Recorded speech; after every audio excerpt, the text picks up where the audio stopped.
What's up everyone, it's Dr. Andrew. Today we're going to look at the overhead deep squat. So what the overhead deep squat is looking at is bilateral symmetrical movements in the shoulders, the trunk, the hips, the knees, and the ankles. This test is used to determine if there are weaknesses or if there are compensations in how the body is moving, especially for sports or if you're active for other kinds of activities. This test is very important because it can show compensations in your movements. We all know that compensations can lead to inefficient movements, and then inefficient movements can lead you to being injured. And that's really what we want to avoid. My main goal with this channel is for that people can do movements and they can be active in their lifestyle without getting injured. So we're going to look at the overhead deep squat today and how to do it properly. Next, I'll show you all the different ways that this motion can be restricted and how you might be compensating. Then I'll have links to other videos that can show you how to work on those limitations in each area of your body. As we get ready to do the movement, and as you do it at home, if you have pain at any point getting into the position or actually doing the overhead deep squat, please don't do it and go get that pain looked at by a doctor or a physical therapist. Okay, so for the overhead deep squat, what we're going to do is we're going to start with our feet shoulder width apart.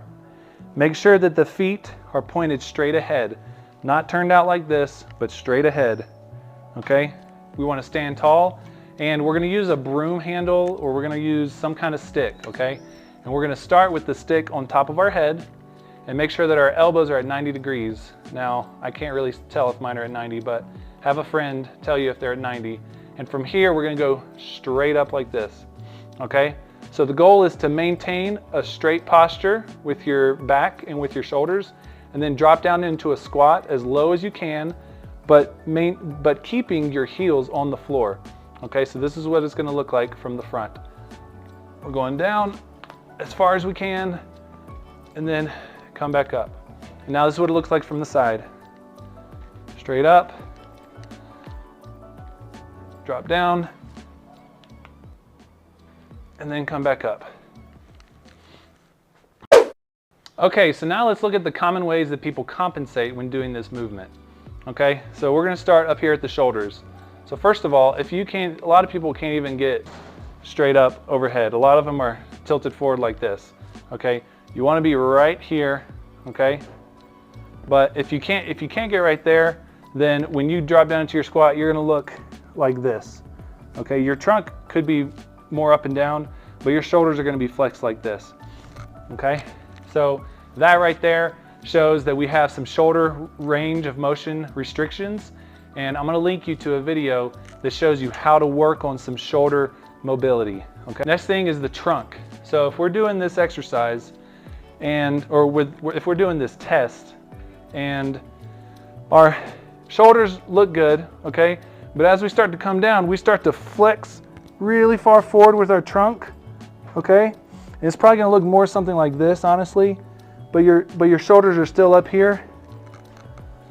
So now what that is telling us is that we have some trunk limitations. And when I say trunk, I mean this part right here. We have some limitations with extension, okay? A lot of us are here all day working. This is where we are all day, okay? How often are we back here like this? But trunk extension of the thoracic and the lumbar spine is very important. So again, I'm going to link you to a video on how to improve your trunk extension. So now let's talk about the hips.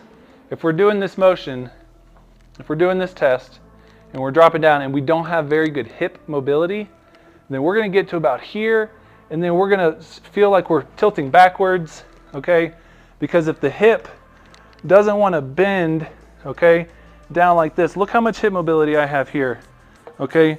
My rib cages are touching my thighs, okay? But if we can't get to here, there might be a problem with hip mobility. And you can tell that if you start to come back, and then once you get to about here, you feel like you have to go backwards, okay?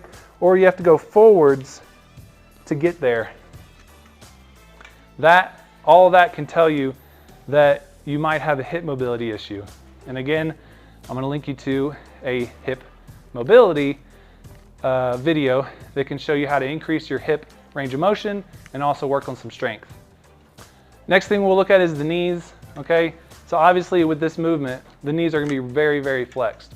So if we're here and we come down, I mean, those knees, my calves are touching my hamstrings, okay? And you look at it from here, okay? So if you have a history of knee surgeries, maybe you had an ACL repair, maybe you had a meniscus issue, maybe you've had a total knee, and you still have some limited knee flexion, then I'm gonna send you to a video that can help you improve your overall knee range of motion. So the last thing we're gonna look at is the ankles. Now the ankles are a lot of times the main culprit for why people can't do this movement. If your ankles can't go up like this into dorsiflexion like this, okay, then when you drop down, once you get to about here, if your ankles can't bend more like this, then you're gonna start losing your balance backwards, okay? Now, if you're in the gym, you're doing squats, you're trying to work out, you're trying to strengthen your glutes and your quads and your hamstrings, and you feel like you can't go down very far, okay? Or let's say we're doing squats, and you can't go down very far because your ankles are limited.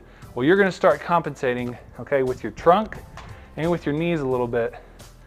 And now we're gonna be more flexed right here. And if that happens again, we're putting lots of stress on the back and we're gonna potentially hurt ourselves. So I'm gonna link you to a video where you can increase your ankle range of motion and your ankle strength to help you perform this motion a lot easier. Now remember, this test is not only for people who wanna be able to squat better. This test is for anybody who wants to be active and who wants to move better. So if you can do this movement and then you see that you have certain restrictions, then you need to work on those restrictions. And not only so you can be better at squatting, but so you can be better at picking things up off the ground, getting clothes out of the dryer, out of the laundry. I mean, there are so many activities that require all this range of motion that you do on a daily basis, that if you can find where your restrictions are and then work on those restrictions, then you will be able to do these things without pain and without the risk of future injury. So that about covers it with the overhead deep squat. I hope you found this video helpful. And if you did this at home and you saw that there's some restrictions in a certain area of your body, then please follow the links to my videos to help work on those restrictions, whether it's stretching, strengthening, or just working on overall mobility. So again, thank you so much. Hope you learned something today. We'll see you next time.